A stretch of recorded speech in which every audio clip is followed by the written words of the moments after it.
अस्सलाम वालेकुम दोस्तों, तो कैसे हैं आप सब। मैं हूं उमर और आप देख रहे हैं यूवी रिएक्शन। तो दोस्तों, मैं अपनी लाइफ में फ़र्स्ट टाइम जो है ना Gets the Fly Facts channel के ऊपर जो है ना वो रिएक्शन देने वाला हूं। और मेरा नाम भी मुश्किल लग रहा है, गेट्स द फ्लाई फैक्ट्स। तो चलें, इसमें बेसिकली आजकल आपको पता है कि जो साउथ के सिनेमाज हैं वहाँ पे जो मूवीज़ की प्रोडक्शन हो रही हैं वो पूरे पैन इंडिया, इवन के पाकिस्तान, बांग्लादेश और जो अफगानिस्तान है यहाँ पे देखी जा रही हैं। जैसे KGF की हमारी रिसेंट मिसाल है, उसके बाद साहू की मिसाल है, उसके बाद पुष्पा की मिसाल है और RR की मिसाल है। तो ये जो है ना आजकल सिनेरियो चल रहा है इंडिया में, तो इसके जो Gets the Fly Facts channel जो है ना इसमें दिखाया जा रहा है विल टॉलीवुड रिप्लेस बॉलीवुड। तो टाइटल काफ़ी मज़े का है, तो मैंने कहा चलें इस वीडियो के ऊपर रिएक्शन करते हैं और बाद में फिर बातें करेंगे कि ये टॉलीवुड, कॉलीवुड और जो सा ये बॉलीवुड, इनमें क्या सीन्स चलते हैं। मुझे भी वैसे आइडिया नहीं है कि ये टॉलीवुड क्यों कहते हैं, बॉलीवुड क्यों कहते हैं, और बॉलीवुड का तो आइडिया है, वो पैन इंडिया को रिप्रेजेंट करता है। टॉलीवुड और कॉलीवुड इनका आइडिया नहीं है। तो चलें फिर स्टार्ट करते हैं। सैंडलवुड भी है यार कोई, हाँ सैंडलवुड भी है, टॉलीवुड है, बॉलीवुड है। तो चलें, मैं इसको देखने से ही पता चलेगा कि ये क्या सीन है इनका। तो चलें जी स्टार्ट करते हैं। हेलो फ्रेंड्स, मैं हूं गौरव और KGF 2 ने डे 1 पे 165.37 करोड़, डे 2 में 139.25 करोड़ और डे 3 में 115.08 करोड़ रुपीस कमाए। इसी फिल्म को एस्टिमेट किया जा रहा है कि वो in near future 1250 crore rupees कमाए। और इस फिल्म के सक्सेस को देखकर लोग बस दो चीजें ही कहते हैं, इसमें रियल स्टोरी है प्लस हीरो यश काफी तगड़ा है। बट व्हाट इफ मैं कहूं कि अगर आप एक मूवी प्रोड्यूसर होते और अगर आपके पास ये दोनों चीजें होती फिर भी आपकी मूवी कभी ऐसी हिट नहीं होती। और उसके पीछे काफी वजह है। जैसे KGF के डायरेक्टर और राइटर प्रशांत नील ने फिल्म के हिट होने के लिए कुछ चालें चली है जो पब्लिक में खुलेआम डिस्क्लोज नहीं किया गया है। बट आज के इस वीडियो में हम यही चालों के बारे में जानेंगे और आपको पता चलेगा कि क्या रीजन है कि KGF इतनी सक्सेसफुल मूवी बन पाई। वेल, अकॉर्डिंग टू सैकनिक, जो कि टिपिकल रिलायबल आउटलेट है बॉक्स ऑफिस के अर्निंग्स प्रेडिक्ट करने के लिए, उनके हिसाब से KGF 2 अपने बजट से 10 गुना ज्यादा कमाने वाली है। I mean, उनके प्रेडिक्शन के अनुसार KGF 2 बनी थी 100 करोड़ के बजट में, बट वो इन द नियर फ्यूचर पूरे 1250 करोड़ रुपीस कमाने वाली है। एंड टू बी ऑनेस्ट, इसकी शुरुआत ऑलरेडी हो चुकी है। लाइक देखने जाओ तो KGF 2 ने फर्स्ट डे में ही 134.5 करोड़ की अर्निंग की और बॉक्स ऑफिस के रिकॉर्ड्स तोड़ दिए, जो अब तक तो ये साफ साफ दिखा रही है कि KGF 2 is a big success. But अगर हम पास्ट में झांके तो KGF 1 भी इतनी ही सक्सेसफुल थी और उसका कलेक्शन चार्ट भी कुछ ऐसा दिखता था। और साथ ही में इस फैक्ट को कोई इग्नोर नहीं कर सकता कि KGF चैप्टर 1 का इंडिया में नेट कलेक्शन 185.24 करोड़ था और वर्ल्ड वाइड नेट कलेक्शन पूरे 238 करोड़ का था। अब आज के जमाने में जहां पर बॉलीवुड मूवीज इतनी नहीं चल रही है, वहां पे ये south Indian movies KGF type के इतना कैसे चल रहे हैं? क्या सीक्रेट है इनके ब्लॉकबस्टर रिकॉर्ड्स तोड़ने के पीछे? वेल, इनके सक्सेस के पीछे दो मुख्य रीजन है।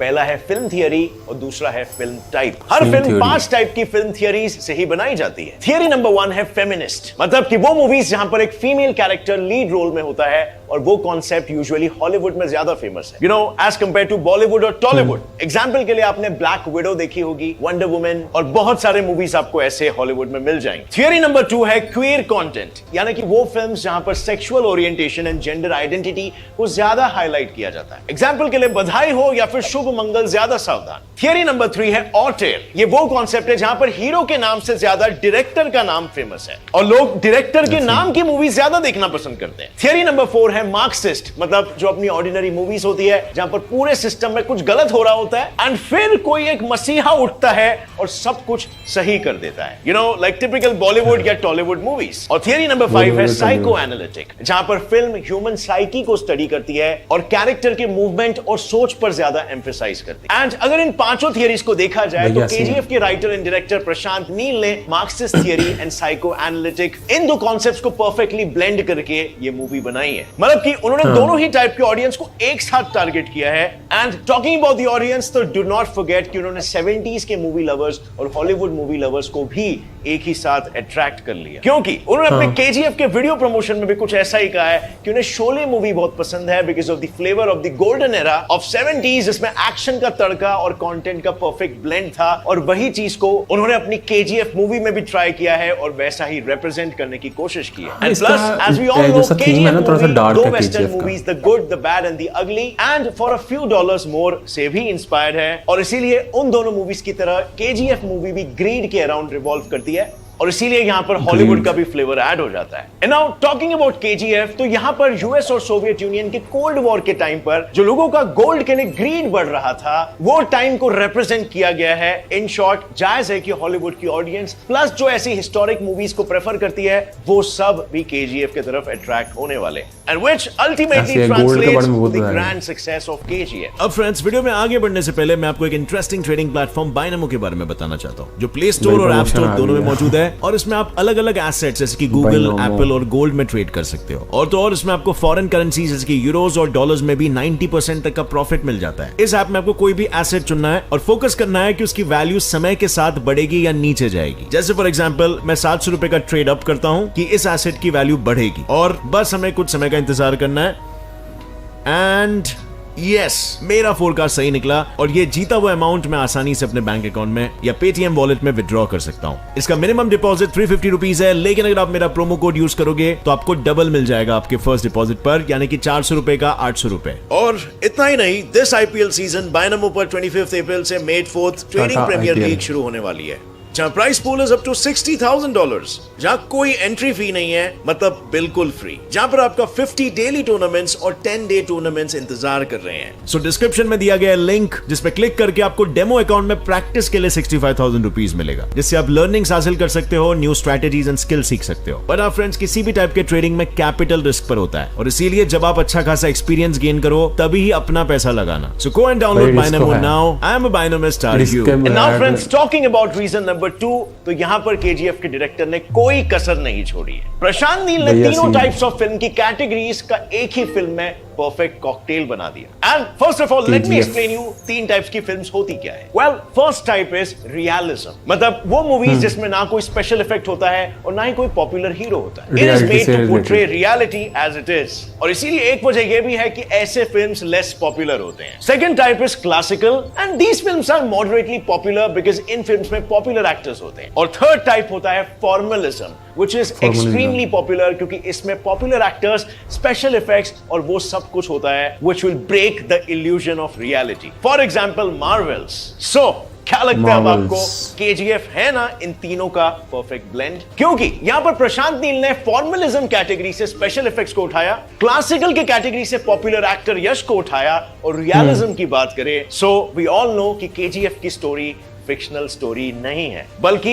एक रियल लाइफ स्टोरी है। मूवी में यश जिस रॉकी भाई की एक्टिंग कर रहा है, वो रियल में एग्जिस्ट करता था, जिसका नाम थंगाम था, और थंगाम कोई और नहीं बल्कि कर्नाटक और साउथ इंडिया और दूसरे कुछ एरियाज का रॉबिन हुड था, जो अपनी मां पॉली मां को ही अपना इंस्पिरेशन मानता था। और बिल्कुल वैसे ही यश को भी मूवी में दिखाया गया है। और इसके अलावा अगर क्राइम की बात करें, तो थंगम ने बस 4 साल में ही 42 ऑफेंसेस अपने नाम किए थे, और इन 42 ऑफेंसेस में से एक ऑफेंस तो वो था जो उनको मौत के घाट और लोगों के दिल दोनों ही तक पहुंचा ले गया। It was a robbery case जो थंगाम ने 2 दिसंबर 1997 को की थी, जहां उसने पूरे 1.5 लाख रुपए की ज्वेलरी चोरी कर ली थी, और यह चोरी पुलिस फोर्स के लिए एक शर्मनाक बात बन गई, और शूट एट साइट के ऑर्डर्स पास कर दिए गए। जिसके बाद ऑन 27 दिसंबर 1997 आंध्र प्रदेश के कुप्पम ऑफ चित्तौर के कोलार गोल्ड फील्ड्स उर्फ केजीएफ में पुलिस फोर्स ने बस 25 ईयर ओल्ड के थंगम का एनकाउंटर कर दिया। इनफैक्ट अब दूसरे साउथ इंडियन हिट मूवीज की ओर भी नजर घुमाओगे तो आपको कुछ ऐसी ही सिमिलैरिटीज दिखेगी। फॉर इंस्टेंस, इफ आप बाहुबली मूवी की ही बात करो तो उस मूवी में भी केजीएफ की तरह ही पूरी मूवी की थीम एक ही थी, जहां पर हीरो ऑर्फन होता है जिसकी एक सीक्रेट बैक स्टोरी होती है, सेपरेटेड फैमिली का मिर्च मसाला, and a theme of protagonist in search of his or her origins का तड़का। Which means ये भी KGF की तरह ही एक Marxist and psycho analytic theory based movie है जो हिट हुई, और जो कि मूवी साउथ इंडियन मूवी है तो इसमें एक्शन तो होना ही है, और ऊपर से बाहुबली के डायरेक्टर एस राजामौली की ओल्ड हिस्ट्री का थीम बाहुबली के हिट होने के पीछे अच्छा कंट्रीब्यूशन दिया। And talking about S Rajamouli, तो बाहुबली के बाद उनके नाम पर ऑटर थियरी भी अप्लाई होना चालू कर दिया गया। और यही तो वजह थी कि उनकी रीसेंट मूवी आरआरआर भी हिट गई। और उसके अलावा आरआरआर इंडियन फ्रीडम के हिस्ट्री का एक ब्लाइंड स्पॉट पोर्ट्रे करती है। And plus the fact is कि आरआरआर इंडिया की मोस्ट एक्सपेंसिव फिल्म है जिसका बजट पूरे 450 करोड़ रुपीस का था। उस फैक्ट, उस पब्लिसिटी ने भी अच्छे खासे ऑडियंस को अट्रैक्ट किया। और बस 20 दिनों के अंदर ही RR made a huge box office collection of 1046 crore rupees world wide, which means it was a blockbuster. यहां पर आप पुष्पा मूवी को भी नहीं भूल सकते, which was another a blockbuster of South film industry and which makes me think कि आखिर ये साउथ फिल्म्स बॉलीवुड की कंपैरिजन में इतने हिट क्यों हो रहे हैं? एकदम से ये हिंदी स्पीकिंग पॉपुलेशन को क्यों अट्रैक्ट कर रहे हैं? Well, according to the executive producer of KGF 2, Kartik Gowda, इसके पीछे दो रीजंस है। Number 1, higher content value. Indians recently किसी भी देश विदेश के कंटेंट को देखना और एंजॉय करना सीख चुके हैं। वही सीन्स और एक जैसे कैरेक्टर्स और एक्टर्स, उन्हें बस कुछ यूनिक चाहिए होता है और वही बोरिंग घिसे पिटे सेम कॉन्सेप्ट के मूवीज नहीं। और इसीलिए जो भी अपनी मूवीज पैन इंडिया लॉन्च करना चाहते हैं, उन्हें वही ट्रेडिशनल कहानियों से हटकर कुछ नया सोचना होगा to make their movies work, otherwise they will crash. मिसाल के तौर पर दीज आर द फिल्म्स जो इस साल जनवरी से मार्च के बीच में लॉन्च हुए हैं। और इसीलिए as you can see according to IMDb ratings, India के टॉप 5 मूवीज है ये, और इनमें से जनता ने सबसे ज्यादा वोट्स दिया है टू दीज 3। यानी इससे एक बात तो बिल्कुल साफ जाहिर होती है कि फिल्म का बजट या स्टार कास्ट कुछ भी हो, your content is the king now. Number 2, grabbing opportunities quickly. Salman Khan की वांटेड सक्सेसफुल होती है और तुरंत ही original South Indian version Hindi dub करके पैन इंडिया लॉन्च हो जाता है। और फिर अजय देवगन की सिंघम आती है और अगेन उसकी original South Indian version Hindi dub होकर लॉन्च हो जाता है। और ये तो सिर्फ 2 एग्जांपल्स है, ऐसे और भी बहुत सारे एग्जांपल्स है। So what does that say about the South Indian movie industry and also their business model? Well, Gowda का कहना है कि जैसे ही कोई भी मूवी हिट होती है, जो भी प्रोड्यूसर उसके रीमेक्स या डब्ड वर्जन्स बनाने वाला है, उसे जल्द से जल्द काम करना चाहिए ताकि जब उस मूवी का क्रेज चल रहा हो तब के तब ही उसका फायदा उठाया जा सके। And let me tell you, this marketing strategy actually worked. क्योंकि बॉलीवुड मूवीज की वजह से साउथ इंडियन मूवीज को एक पैन इंडिया ऑडियंस मिल गई। एंड क्योंकि Bollywood is the actual copycat, pan India के ऑडियंस को यह समझ में आने लग गया कि एक्चुअल टैलेंट और कंटेंट तो साउथ इंडियन इंडस्ट्री का है। So why not just watch them directly? पर क्या इसका मतलब बॉलीवुड के घटते क्रेज के लिए पूरी तरह से सिर्फ साउथ इंडियन इंडस्ट्री की बेटर मार्केटिंग जिम्मेदार है? Well, I would say no. Bollywood के immature decisions का भी इसमें इक्वल हाथ है। अब मैं ऐसा क्यों बोल रहा हूं? Well, firstly, बॉलीवुड सिर्फ फर्स्ट वीक के प्रॉफिट्स के बारे में सोचता है। According to some film experts, जहां पर यूएसए में पर मिलियन पीपल करीब 125 मूवी स्क्रीन्स है, इंडिया हैज ओनली 8। यानी हमारे यहां पर मूवीज की डिमांड और उनकी सप्लाई दोनों होने के बावजूद इनफ स्क्रीन्स ही अवेलेबल नहीं है कि मूवीज को कई हफ्तों तक स्क्रीन्स पर चलाया जा सके, क्योंकि हर हफ्ते नई मूवीज आती है और ऑडियंसेस बढ़ जाती है। और इसीलिए ऐसे इंटेंस कंपटीशन में instead of improving the content and pulling the audience, Bollywood producers एक इजी रास्ता चुनते हैं। कंटेंट से ज्यादा बड़े एक्टर्स पर फोकस करो एंड ओवरऑल अगर फिल्म पकाऊ भी निकले तो उस एक्टर की फैन फॉलोइंग है ना, जो पहले हफ्ते में ही नया रिकॉर्ड पार करवा दी। एंड सेकेंडली, बॉलीवुड अपने टारगेट ऑडियंस को आज भी नहीं पहचान पा रहा है। इंडियन ऑडियंस में एक बड़ा सा चंक 20 से 25 एज ग्रुप का है जो मार्वल और डीसी के लेवल के कंटेंट को देखना चाहते हैं, बल्कि बॉलीवुड आज ऑडियंस की नीड्स और विशेस को एड्रेस करने के बजाय एसआरके और सलमान को मैग्नेट की तरह इस्तेमाल करने में लगा हुआ है। And thirdly, rising ticket prices. अब जैसे कि मैंने पिछले 2 पॉइंट्स में कहा, थिएटर्स कम है और ऑडियंस मेजरली यंग है, बट क्योंकि स्क्रीन सिर्फ अराउंड 1 वीक के लिए मिलने हैं, बॉलीवुड प्रॉफिट के लिए टिकट प्राइसेस बढ़ा रहा है और थिएटर्स प्रॉफिट के लिए खाने पीने के प्राइसेस को बढ़ा रहे हैं, और प्राइसेस बढ़ने की वजह से ऑडियंसेस और ज्यादा कम होती जा रही है। And this cycle is continuing and continuing. So friends, यहां पर एक बात तो बिल्कुल साफ है, बॉलीवुड को कुछ नया रीइन्वेंट जरूर करना होगा, वरना उनकी ऑडियंस दिन ब दिन ड्विंडल होती जाएगी। सो आपकी क्या राय है इस विषय में? क्या आपको बॉलीवुड के मूवीज आजकल एंटरटेनिंग लगते हैं या फिर आपको टॉलीवुड के मूवीज ज्यादा एंटरटेनिंग लगते हैं? What would you prefer? अगर आपको टॉलीवुड ज्यादा पसंद है तो एक लाइक जरूर ठोकना, और अगर आपको बॉलीवुड ज्यादा पसंद है तो नीचे कमेंट्स में मुझे बताना। और अगर इस वीडियो से कुछ भी नया सीखने मिला, एक लाइक जरूर ठोकना। Get set fly fact channel को अभी सब्सक्राइब कर लो और बेल नोटिफिकेशन दबाओ ताकि आगे आने वाली हमारी कोई भी वीडियो की अपडेट आप मिस ना कर सकें। See you in another one, friends. Till then, as always, stay curious, keep learning and keep growing. जय हिंद। अच्छा जी, तो ये भाई हमारा रिएक्शन था टॉलीवुड के ऊपर। तो तो बेसिकली ये टॉलीवुड की मूवी थी और हॉलीवुड से इसका बॉलीवुड से जो है इसका कंपैरिजन किया गया था। तो वाकई जो स्क्रिप्ट होती है वो बहुत मैटर करती है किसी भी फिल्म को जो है ना वो कामयाब बनाने के लिए। बाकी इसमें बिजनेस मॉडल के बारे में बताया गया और आइडियाज़ के बारे में बताया गया, टॉलीवुड के और बॉलीवुड के और हॉलीवुड के, इवन के मार्वल्स के।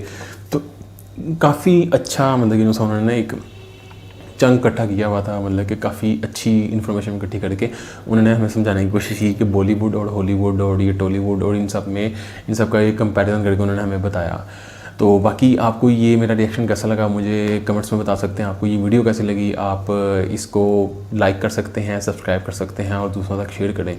और Gets the Fly Facts channel की अगर आप किसी वीडियो के ऊपर रिएक्शन मेरा चाहते हैं तो हम ये कमेंट्स में बता सकते हैं। अपने भाई को इजाज़त दें, आज के लिए बस इतना ही था। आगे भी हम लेके आएंगे, जाने डेली एक वीडियो आती है।